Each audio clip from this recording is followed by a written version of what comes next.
সিরিজের শুরুতেই আমরা দেখতে পাই তিনটি সৈন্য একটি দরজা খোলার অপেক্ষা করছে।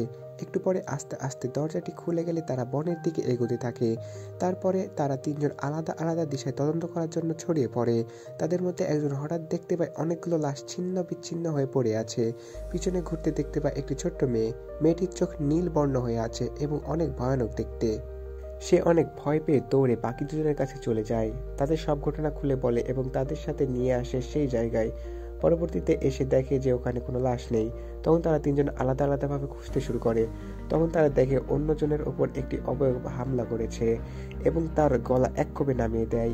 এটা দেখার পরে তারা দুইজন পালাতে শুরু করে। একটু পরে একজনের সামনে আরেকজনের একইভাবে গলা নামিয়ে দেয়, সামনে মাথাটি ফেলে দেওয়া হয়। পরে আমরা দেখতে পাই সেই তিনজন সৈন্যের মধ্যে একজন পালাচ্ছিল। তখন সেই রাজ্যের বাকি সৈন্যরা তাকে আটক করে গ্রেফতার করে। তারপরে আমরা দেখতে পাই লর্ড স্টার্ক ও তার দুই ছেলে তাদের ছোট ভাইকে ধনুক চালানো শেখাচ্ছিল এবং স্টার্ক ও লেডি স্টার্ক তাদের নিশানাবাজি দেখছিল। আমরা আরো দেখতে পাই তাদের দুই মেয়ে নকশি কাঁথা বানানো শিখছিল। দুপুরে স্টার্ক এর সেনা প্রধান স্টার্ককে বলে পালানোর চেষ্টা করা সে সৈন্যর কথা। সে রাজ্যের নিয়ম অনুযায়ী কোনো সৈন্য পালিয়ে যেতে লাগলে তাকে মৃত্যুদণ্ড দেওয়া হয়। লর্ড স্টার্ক তার সকল পুত্রকে সাথে নিয়ে মৃত্যুদণ্ড দিতে যায়। মৃত্যুর আগ পর্যন্ত সে সৈন্যটি বারবার বলে যে সে সাদা দানব দেখেছে, কিন্তু তার কথা বিশ্বাসযোগ্য ছিল না, কারণ লর্ড স্টার্ক মনে করেন 1000 বছর আগে সাদা দানব বিলুপ্ত হয়ে গেছে।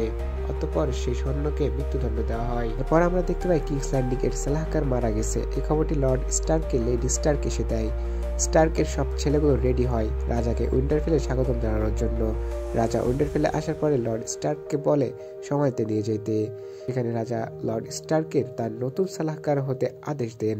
তার পরের দৃশ্যে আমরা দেখতে পাই টারগেরিয়ান বংশের রাজকুমারী ডেনারিয়াসকে আমাদের রাজকুমারী ও তার বড় ভাইকে রাজ্য ছাড়া করা হয়েছে। রাজ্য ফিরে পেতে রাজকুমারীর ভাই রাজকুমারীর সাথে ধুতরা গোষ্ঠীর সর্দার এর সাথে বিয়ে ঠিক করে। রাজকুমারী এ বিয়েতে রাজি হয় না। তখন তার ভাই বলে ধুতরার সর্দারকে বিয়ে করলে ধুতরার সকল সৈন্যের সাহায্য পাবে তারা এবং রাজ্য ফিরে পাবে তারা। অন্যদিকে লর্ড স্টার্ক এর বড় মেয়ে সালসা রাজার ছেলে জফরিকে বিয়ে করার স্বপ্ন দেখছে। রাজার আপ্যায়নের উপলক্ষে একটি অনুষ্ঠানের আয়োজন করা হয়। তারপরে আমরা দেখতে পাই জন স্নো প্র্যাকটিস করছিল এবং একটু পরে তার চাচা সাদা দেওয়াল হতে এসেছে। জন স্নো তার চাচাকে বলে সাদা দেওয়ালের প্রহরীর কাজের জন্য তাকে নিয়ে যেতে, কিন্তু তার চাচা এখন নিয়ে যেতে রাজি হয় না। একটু পরে আমরা দেখতে পাই রানীর বাউন ভাই জন স্নোকে ছোট করার জন্য তার সম্পর্কে বলতে থাকে। তখন আমরা জানতে পারি জন স্নো লর্ড স্টার্কের নাজায়েজ সন্তান। অনুষ্ঠানের কার্যক্রম শেষ হওয়ার পরে রাত্রে যখন লেডি স্টার্ক ও লর্ড স্টার্ক ঘুমাইতে যায়, তখন তাদের কাছে একটি চিঠি আসে। চিঠিতে মূলত লেডি স্টার্ক এর বোন পাঠিয়েছিল। সেখানে উল্লেখ ছিল রাজার জীবনের ঝুঁকি আছে। রাজার যে সালাহকার মারা গেছে তাকে হত্যা করা হয়েছে। এগুলো স্টার্ক জানার পরে রাজার নিরাপত্তাজনিত কারণে সিদ্ধান্ত নেয় যে সে রাজার সালাহকার হবে এবং রাজার নিরাপত্তা নিশ্চিত করবে। পরের দৃশ্যে আমরা দেখতে পাই ডেনারিয়াস ও ধুতরা সন্তান এর বিয়ে। ডেনারিয়াস এর বাবার সেবক সে বিয়েতে তাকে 7টি রাজ্যের নিয়ম বই গিফট করে।